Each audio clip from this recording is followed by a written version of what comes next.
We're going to talk about one of my favorite clubs I love going to growing up. Now, for those who knows that's from the city, we're going to talk about Hammerjacks Day. Let's go on and talk about Hammerjacks. So Hammerjacks opened its doors in 1977. So 1977, during that time period, disco funk was at its peak.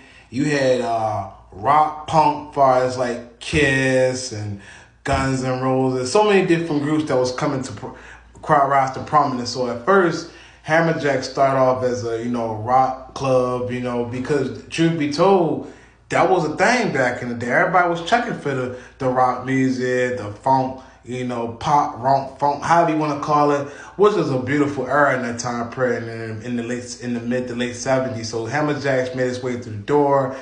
They were first located on Russell Street, so that's right where the Baltimore Ravens are currently at, right under that bridge, and that's where the venue of Hammerjacks is currently located at now. So Hammerjacks is one of the biggest spots. They had a lot of events, a lot of concerts every week. They was killing it, man. The top place to go to. So I don't really consider it as a club. It was more of a event venue, like for concert. Like say like if they couldn't, it was really a club, but if you couldn't get people in the Baltimore arena, this is the place they always was at. And I don't think I really heard no artists really going to no venues like this. So Hammerjacks was truly one of a kind.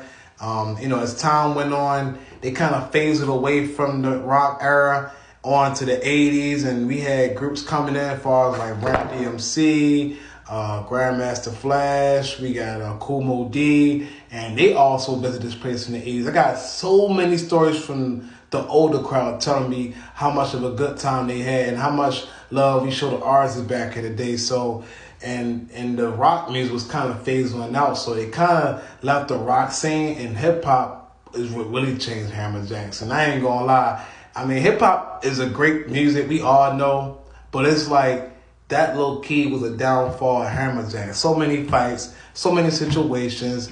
It became a headache, for the owner. So as the 90s came about, hip hop came to prominence.